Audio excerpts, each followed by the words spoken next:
you know you're listening to a Came From Radio, and if you didn't, now you do. This is Jay Feldy, Jennifer Lee Feldman. I'm here with Kayla Marriott. She's coming back to the show for the second time. She's a filmmaker, and today we're going to speak specifically, or Pacifically, the Pacific Ocean, Swear to Tell the Truth series. That's what we're going to talk about that today. Now, each of these episodes is framed around a character's police interrogation. The audience is told unreliable versions of the same fateful night, New Year's Eve 2015.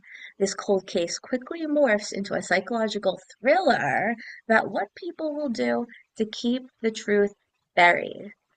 I have stories about people I know very well who have gone to great lengths to keep some truths hidden. And one day, I would like to make a 50 Cent style documentary about it. And I think many people will enjoy it, and I think some people will thank me. So we'll talk about that another time, maybe. Kayla Marriott, welcome back. Round two. It's like a game show. I came from the radio. Welcome back.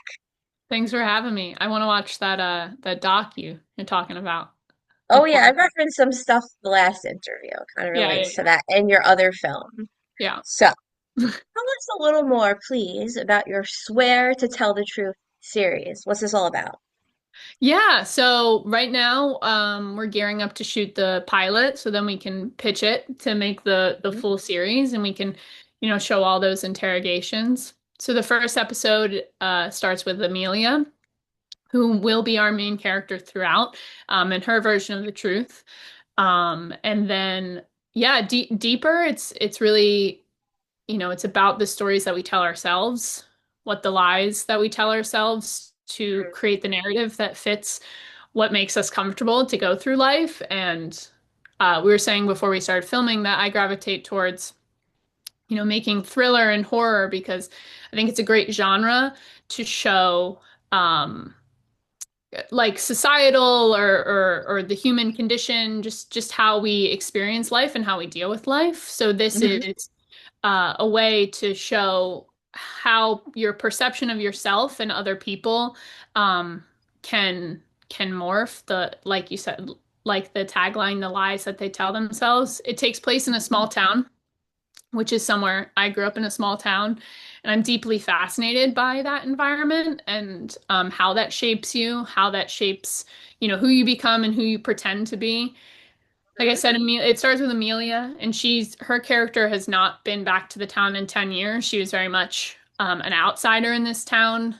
And so she leaves as soon as she finishes high school, and she has to come back when the body is discovered and the investigation starts up 10 years later.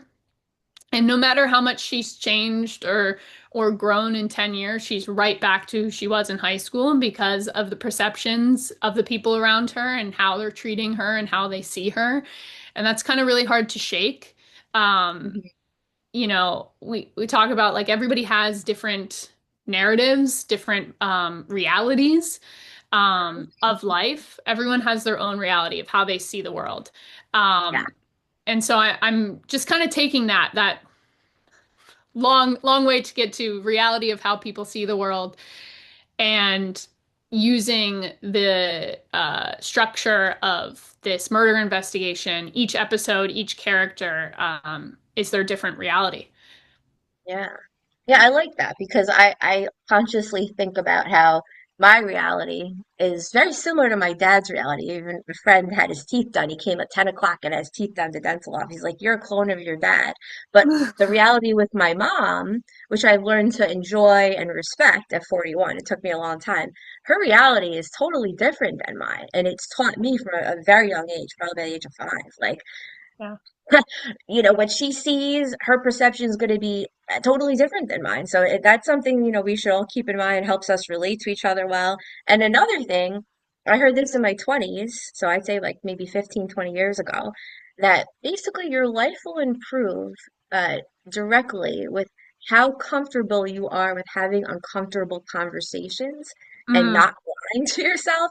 So I really tried to get used to having those uncomfortable conversations. And anyone that knows me well probably gets some off the wall texts from me and hears me say some off the wall stuff. But it's like, this is the truth. Let's have this uncomfortable conversation and let's deal with the truth or our truths, what Yeah. is the truth, Yeah. and get uncomfortable to live a more comfortable life. So, yeah. All Yeah. right. All right. So, next question. Do you also personally know people who've gone to great lengths to cover up their truths? Um, Not like in a big conspiracy kind of way, but I think everyone every day. Hmm. I mentioned before the reality that you create of your own life. I can think of a lot of people who tell themselves these, it must be truths to them, but tell themselves stuff to reinforce the reality or the world or their life that they want to other people Yes. and to themselves, so they can convince themselves that that's what's true and that's their life or that's what happened in this instance so that they can Hmm. feel more comfortable or you know push stuff aside and just focus on what the narrative that works for them that puts them in the best light. And I think that happens in so many instances. Hmm. And that's another aspect that I'm kind of focused on and interested in because it's like these characters have told themselves these lies for 10 years, Hmm. and it's almost like, can they even remember what actually happened that night?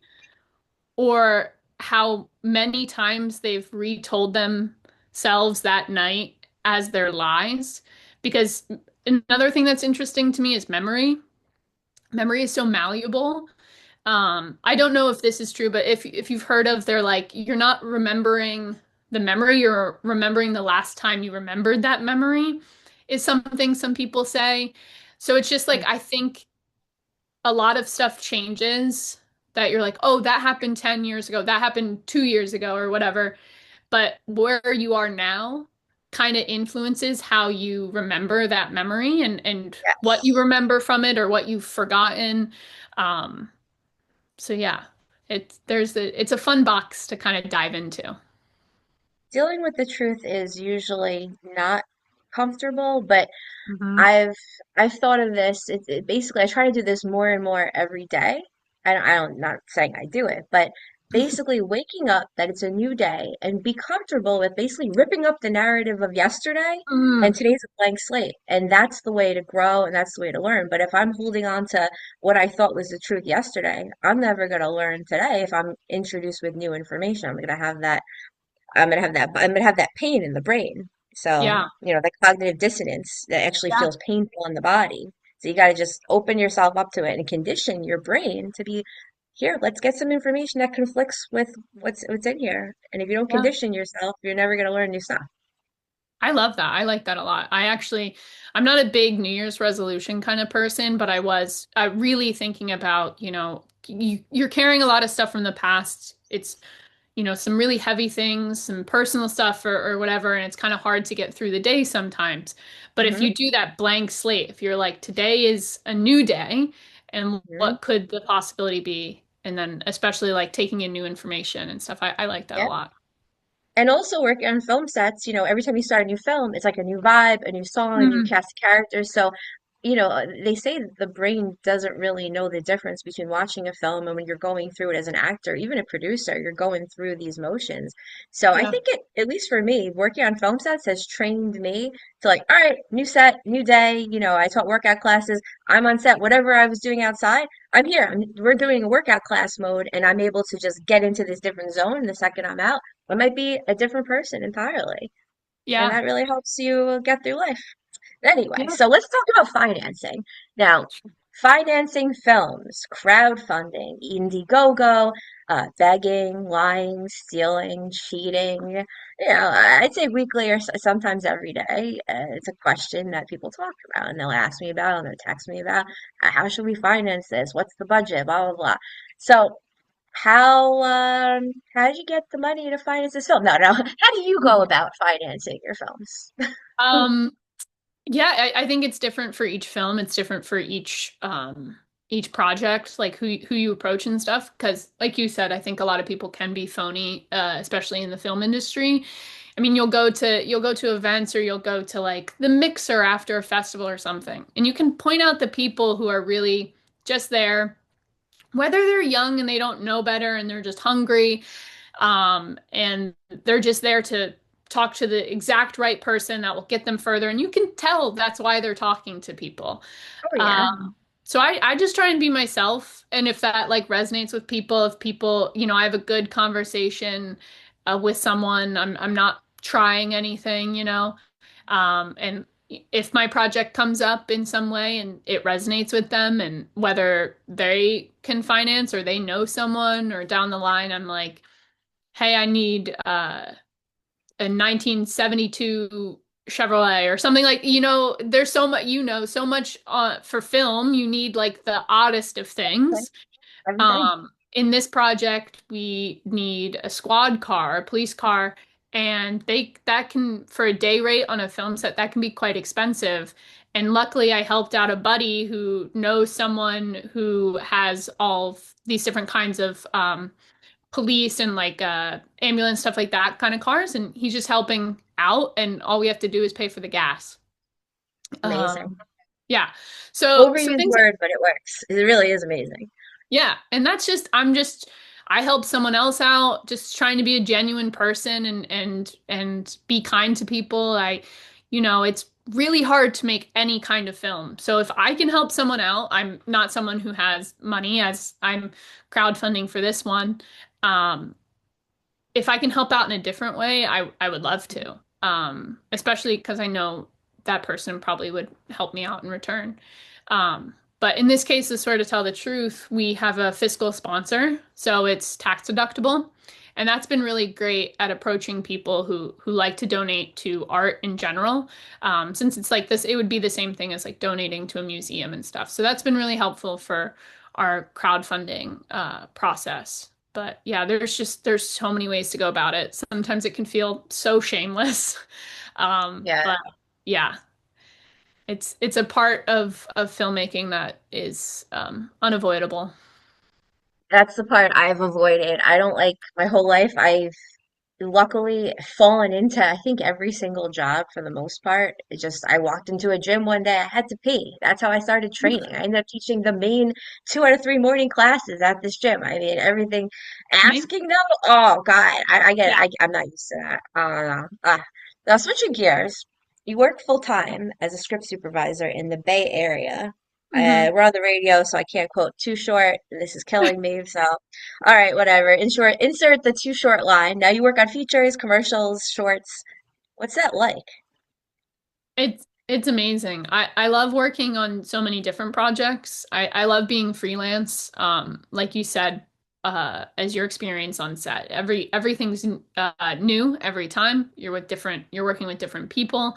The Bay Area film scene is pretty small compared to LA. But it's very tight knit, and it's really, Hmm, really good people that are looking out for each other, hmm. helping each other out, being genuine, which I've been grateful for, because as a script supervisor, I get to work with every department. Yeah, Um, and working with every department, that's been able to get the crew that I have on for this pilot, some really awesome people. And that's just from, working on set. And as a writer director, normally you have some type of day job. You're not just gonna like walk into, being able to make like a multi-million dollar feature film. But I'm really grateful that my day job is still working on set. Like that's what I yeah, do for a living, so that it helps with connections, so I don't have to just like go to these filmmaker meetups with half the time, like we said, feels quite fake. yeah. But yeah, I just love it. And then being a director as a script supervisor, you're right next to the director the whole time. You're like the director's second brain helping them out. So I just feel like I learn so much. I see so many different perceptions or perspectives of um, how they go about directing, working with actors, how they are on set. So it's just so much fun. I love it. So what do you do when an actor repeatedly drops a line? They're line, line. Has that happened? Like, do they get fired? You Um, yell at them? You beat them? What do you do? I don't have any control over that. I just, have to puppet the line back. But that hasn't happened repeatedly. I was on a short, thinking about this, I was on a short where it happened a couple times in a scene. It was a pretty long scene. It was an indie project, so we were shooting more than we should have in one day. So we were really crunched for time at the end. And the lead actress was like on it all day, but then we had this really big scene and we had to really shoot it for coverage. Like we weren't cutting it up anymore. So she was maybe like dropping some lines at the beginning or at the end and stuff. A couple times she called out for line. Um, but I don't know how your experience, but I feel like most actors just are in it. Very often they might just skip a chunk and just keep going. A couple times they might ask for lines, but really it's like afterwards talking to the director being like, kind of missed this bit and this bit. And then we might just get like that up in a different coverage or like a pickup of just like these three lines we need again clean. Um, Mhm. but yeah, I've been very lucky that I've worked with a lot of very professional, great actors that know their lines. Thank God for that. Yeah, I actually was on a set, and I mean, it's funny. I'm not gonna say who it is. I'm sure he'd be fine with it, but I have these it's not in frame, but I have these giant piece of paper that I haven't used in like 15 years for myself, but we actually stuck them on the ceiling so when he was lying down, he could see his lines. And I became a human billboard, and with my legs, I'm lying down holding this, like the sandwich board, holding these lines so he can see because he just can't memorize the lines. But when he Hmm. got them, they were so good. They were better than I think everybody. I mean, I even showed a friend this film last night and he commented just like almost everyone comments when he sees him act amazing. But when it comes to memorization, memorization is a really important part of acting, unfortunately. You know? Yeah, I I could never. There's so much as this process of trying to fund this project and talk about my stuff, like having to make videos for my like social media or things like that, trying to memorize a little blurb. I'm like, I don't know how they do it. I could never do it. Teleprompter. Yeah. Yep. Maybe we'll have those glasses, or maybe they already exist where you can see it in the glasses. Like you just have the lines there, like a Yeah. teleprompter in your glasses. Hey, Mark Zuck, come on, get on with it. All right, so last Yeah. question. We got a few minutes left, so let's see if we can do this in a few minutes. Now, Mhm. I've definitely said this. I haven't said this recently, but I remember I used to say it all the time, and I know I said it all the time. You're saying things a lot when your friends and the people around you start saying, "Oh, you said this." Da, da, da. So my friend back in 2010, Giovanna DeSara. She was a woman I worked with. She did a lot of things for different modeling agencies, and DC stopped modern slavery. There was a whole movement. But she said to me back in the day, "Oh, yeah, I will never forget what you said to me, and I live by this now. I act as if everything I do will end up on the cover of the New York Times one day." And I still do that. So if I can't deal with that, I don't do it. If I think this text is going to be posted and I can't deal with Mhm. everyone seeing it, I don't send it. I live as if I'm going to be hacked every day for like 20 years. Yeah. So, with that rule, do you think that time reveals all truths, or do you think we get away with stuff? Hmm. Um, I think I mean, there's probably cases where plenty of people have gone away with stuff, right? We hear that all the time. The more power, the more money, the more secrets you can keep. Um, True. but I think for most people, it would eat away at them. I would think, uh, Yeah. if they have these lies or deceit or they've been, keeping stuff buried for so long, I think it's it would be impossible not to slip for those lies in that world to start to unravel in a way. That string starts being pulled. Um, I can say to relate it back to swear to tell the truth, it's a ticking time bomb, especially once the body's found, is there's only so much they can do continuing to try and bury and bury and bury what they're keeping as, the detectives are pulling on the string as they turn on each other to try and keep the secrets. So in that case, yes, time definitely reveals all truths. You're only as sick as your secrets, and to quote Zoolander incorrectly, that keep pulling the string and then the whole sweater will unravel. Don't they say that in Zoolander? But maybe. Anyway, please tell our listeners where to find you, social medias, final thoughts. Yeah, you can find me at Kayla Marriott on Instagram, and then there should be some links to the Swear to Tell the Truth stuff, or on my website, which is also just Kayla Marriott. Um, so yeah, come check it out, see what you like. If you resonate with anything, if you just want to chat, um, I'm open to it. I love people. Well, I look forward to seeing the series. And now back to the studio with Mark Torres for more It Came from the Radio.